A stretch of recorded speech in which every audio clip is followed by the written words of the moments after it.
Aquí tenemos la buena costumbre de escuchar a especialistas para preguntarles su opinión sobre los temas que te interesan. Lo hacemos cada mañana, desde las 7, por Metropolitan 88.5 FM. Nuestra entrevistada que está esperando ahí en el Zoom, a propósito de un estudio del Faro UDD que presentó el presupuesto 2024, pero vinculado a la región del Biobío. ¿Cómo se viene la billetera para la región del Biobío en este ejercicio del próximo año del 2024? Estamos con Viviana Béjar, economista, profesora investigadora de Faro UDD y autora de este documento. Viviana, ¿cómo te va? Muy buenos días. Hola Álvaro, hola Leslie. Leslie, ¿está bien dicho, no? Sí. Ya. Oye, ¿cómo se viene? Igual para todo Chile, hubo unas pequeñas rebajas en el presupuesto respecto de años anteriores, pero lo que dejamos determinado en este boletín junto con Patricio Órdenes, lo escribimos, es que para Biobío en términos reales, descontada la inflación, el aumento del presupuesto es mucho menor incluso que el promedio nacional. Así que Biobío está bastante castigado por nuestro presidente de la República. Es bastante complejo el panorama, Viviana. La verdad, uno cuando revisa algunos datos, obviamente, en este informe, se empieza a preocupar. Entonces, ¿por qué? Y aquí explicándoselo en fácil, tratar de explicarlo en fácil a nuestros auditores y las personas que nos están escuchando, quizá ahora o después cuando escuchan el programa en la tarde, hay gente que no lo escucha en vivo, lo escucha después. ¿Cómo le podemos explicar la importancia de esto? Porque es importante conocer, por un lado, el tema de que cómo se viene la billetera, como ustedes señalan en el boletín, pero también este análisis más profundo que están realizando sobre la disminución del presupuesto en términos reales, no en términos de montos absolutos. El problema con la inflación es ese precisamente, que le quita poder al dinero, que le quita poder adquisitivo, ¿cierto? A los dineros que están disponibles, y no solamente nos afecta como familia, sino que también le afecta al Estado, por supuesto. Todo lo que signifique traspaso, transferencia de dinero, se va a ver de alguna manera perjudicado por el aumento de la inflación. Es por eso que uno de los problemas económicos más difíciles de solucionar y que los que causa más estragos en la economía es precisamente la inflación, y de ahí la importancia de siempre mantenerla controlada, por una parte, ¿cierto? Y descontado el problema de la inflación, que es un problema tan grande que incluso llevó a Milei a ganar la presidencial en Argentina. Así de terrible es el problema de la inflación, ¿no es cierto? Llegar a eventos extremos. Descontado ese problema, también vimos que habían algunas variables que se podían analizar y que tienen relación con el uso eficiente de los recursos. Ustedes hablaban de la conectividad, del problema de la eficiencia del transporte público, y eso es precisamente una de las prioridades que tenemos acá en la región, ¿cierto? Conectividad entre comunas, debido al gran río que tenemos, y también eficiencia en el transporte público. Entonces uno dice, bueno, ¿cuáles son las prioridades de la región? ¿Dónde tenemos que usar los recursos para que su uso sea mucho más eficiente? Quizá a lo mejor sabiendo que tenemos crecimiento negativo o crecimiento cero, no presionar tanto a las autoridades del gobierno central para que nos entreguen más dinero, como todos los años sucede con el GORE, que siempre es insuficiente la entrega de dinero, sino que pensar de otra manera y decir, a ver, ¿cómo puedo priorizar estos recursos? Porque mientras los recursos están escasos y mientras nos está pegando la inflación, la verdad es que vamos a tener que buscar formas de administrar estos recursos que sean más eficientes y destinarlos a las verdaderas prioridades que tiene la región. Es cierto que muchas instituciones... Perdón. Sí, sí, continúa. Después te pregunto algo. Es cierto que muchas instituciones del sector privado, que son organizaciones sin fines de lucro, hacen también de alguna manera tercerizadamente el trabajo del gobierno regional, y hay una transferencia también de recursos desde el gobierno regional hacia distintas organizaciones privadas sin fines de lucro, pero precisamente este año, como se ha levantado todo el tema respecto al caso convenios, habría que también el gobierno regional tendría que poner ojo sobre a qué instituciones le estamos transfiriendo dinero, cómo están siendo utilizados esos recursos, si los programas que ellos promueven y ejecutan son realmente prioritarios en la región. Ese tipo de preguntas y de cuestionamientos, yo creo que el gobierno regional debería recogerlos y debería repensarlos con el dinero que hay y con los problemas económicos que tenemos actualmente. Sí, para allá iba, la verdad, la pregunta que te iba a hacer. que tiene que ver un poco que además en este año específicamente el contexto político no ha sido muy favorable hacia lo que es la mirada del gasto de los gobiernos regionales, especialmente por lo que todo lo que ya, y tú lo mencionabas, lo que todos conocemos en los casos fundaciones. Si bien, y el caso convenio, si bien no podemos colocar a todas las fundaciones dentro del mismo saco, hay algunas que han llamado mucho la atención y de acuerdo a lo que señala el informe, la creación de fundaciones ha ido aumentando muchísimo en los últimos meses. Entonces también ahí cómo hacer más eficiente finalmente cuando además tenemos un problema de probidad, tenemos problema de transparencia en el gasto, tenemos un problema además de confianza de parte de la opinión pública hacia las instituciones del Estado, específicamente hoy día son los gobiernos regionales, como también nosotros como ciudadanía transformarnos en una especie de, no de supervigilante, pero sino que también cómo generar una accountability adecuada para que podamos como ciudadanía y también en conjunto con el gobierno mirar y solicitar de alguna forma u otra, así como un fiscalizador, que los recursos sean bien ejecutados y en forma eficiente. Sí, lo que tú dices es súper importante porque la participación ciudadana y los ciudadanos como primeros fiscalizadores de nuestros barrios, de nuestras zonas, de los lugares donde transitamos, donde nos movemos. Nosotros, cuando hayan consultas ciudadanas, debiéramos ser los primeros interesados en participar de estas consultas ciudadanas. Al parecer son pocas, son poco eficientes, algunas se hacen por internet.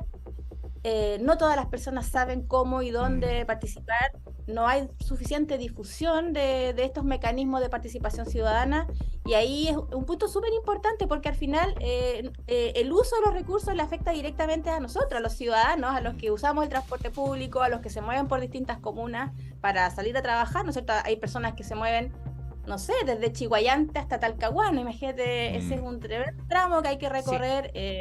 Y las personas que tienen un tremendo problema también que no se les ha solucionado del todo, que se mueven desde el fondo de San Pedro de la Paz, que colinda con Coronel, hacia Concepción, todas las mañanas también se ven en tremendos tacos, ¿cierto? Y eso ya pierde calidad de vida, porque ya empiezas el día estresado, y es un problema real para la gente. Entonces la participación ciudadana y los mecanismos de participación ciudadana son súper importantes que los gobiernos los promuevan y los difundan de manera adecuada, que sea fácil para la persona poder participar y poder opinar.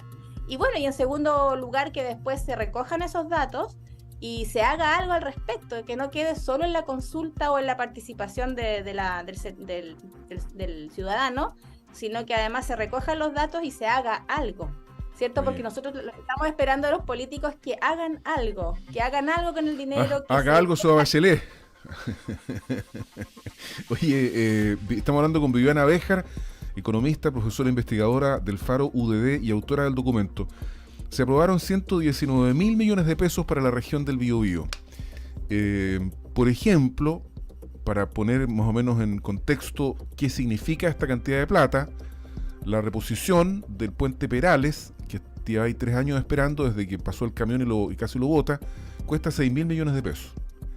El paso sobre nivel de 8 Oriente en Chiguayante costó más o menos lo mismo, entre 6.000 y 7.000 millones de pesos. Y 119.000 millones para una persona común y corriente como nosotros es mucha plata, pero desde el punto de vista de la inversión pública no es tanta, ¿no? Esto representa más o menos el 10% un poco menos del 10%, poco más del 10% de lo que se invierte en la región del Biobío, de lo que son los llamados fondos sectoriales. Entonces la pregunta, Viviana, es si este dinero que va a gestionar el gobierno regional puede o no mover la aguja de la realidad económica de la región del Biobío. O sea, cambiar en algo, influir en el desempleo, si tiene la capacidad de modificar la estructura pública o no, digamos, porque uno ve que la mayoría de los dineros se van en fondos concursables y también en compra de vehículos para los municipios. Ayer o anteayer, por ejemplo, le entregaron 10 o 12 camionetas al municipio de Lota, digamos, pero eso en términos del desarrollo económico de la región, yo creo que no influye mucho, desde mi perspectiva de la más absoluta ignorancia. Por eso le pregunto a un especialista. No, es que yo encuentro que la gente que no sabe de economía tiene también esta sabiduría de mirar alrededor y decir en qué nos está mejorando la calidad de vida todo este dinero que va y viene desde el gobierno regional hacia las distintas instituciones. Entonces, por eso yo quiero poner el foco en eso, porque mucho del dinero, efectivamente, esos 119.000 millones de pesos, mucho de ese dinero queda en la institución, queda en las oficinas, queda en las camionetas, queda en los viáticos, y no todo ese dinero se traspasa a la necesidad, a satisfacer las necesidades de las personas. Y es por eso que no sé si en el boletín regional les llamó la atención o lo pudieron revisar, que hay un paralelo, ¿cierto? Una comparación entre dos datos que cruzamos, que era el número de habitantes de las 33 comunas de la región del Biobío versus el gasto per cápita, cómo se prorratea el gasto per cápita por persona. Y nos dimos cuenta ahí que mientras las comunas eran más rurales, más chiquititas, no sé, comunas como Quilaco con 4.000 habitantes, el gasto per cápita era 3 veces superior que el de Concepción, por ejemplo. Y eso lo que indica dos cosas importantes. Una, que en las grandes comunas se concentra la actividad empresarial e industrial, y ahí la presencia del sector privado es bastante potente y le quita carga a los recursos fiscales. Y la segunda cosa que yo creo que se explica con mayor profundidad este tema es que en las comunas chicas también tienes que financiar oficinas, casi las mismas oficinas que en las comunas grandes. Entonces al final no es que ese dinero per cápita vaya a llegar realmente a los 4.000 habitantes de Quilaco, sino que mucho de ese dinero se queda en las oficinas, en las distintas oficinas públicas. Y ahí entonces cuando uno dice, bueno, tenemos que hacer más eficiente el uso del dinero, ¿cuántas cosas se podrían hacer a lo mejor, no con una oficina con papeles, con mesas, con computadores, sino que hay muchas cosas que quizás se podrían hacer por internet? O poner unas oficinas móviles, sobre todo en las comunas rurales donde tenemos una casa aislada de la otra. Entonces, ahí es donde el gobierno regional debe tener más creatividad, aprovechar la tecnología, aprovechar, ¿cierto?, la modernidad, y decir, a ver, ¿cómo podemos efectivamente hacer más eficiente el uso de este dinero?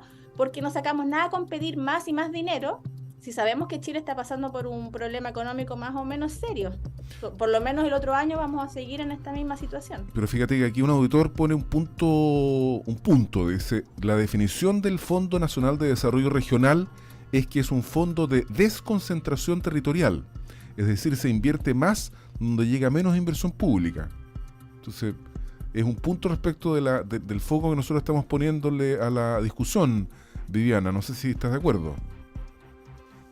Sí, efectivamente el Estado tendría que estar más presente en aquellas comunas donde la iniciativa privada está más alejada. La iniciativa privada se concentra generalmente en los centros urbanos e industriales. Y por eso que las comunas más rurales quedan un poco lejos de la iniciativa privada y de este desempeño económico, ¿cierto?, de generación de rentas. Entonces el Estado tiene que ser más fuerte ahí, pero también hay un fuerte componente del financiamiento de toda la maquinaria del sector público, oficinas, SAR, y que además tiene que ver con que se prorratea entre menos personas, por eso que el gasto per cápita suele ser mayor. Viviana Béjar, economista, profesora investigadora de Faro UDD y autora de este documento que pone atención en la billetera para el gobierno regional en el presupuesto 2024, que alcanzó a 119.000 millones de pesos, un 25% menos a lo solicitado, pero que además entrega otras cifras que son súper interesantes de analizar, como esperamos poder haberlo hecho en estos minutos aquí en Buena Costumbre con Viviana Béjar. Muchas gracias, Viviana. Muchas gracias, Viviana, nos estamos viendo. Muchas gracias a ustedes, que estén muy bien. Buena Costumbre es actualidad y opinión, con el respaldo informativo de sabes.cl por Metropolitan 88.5 FM.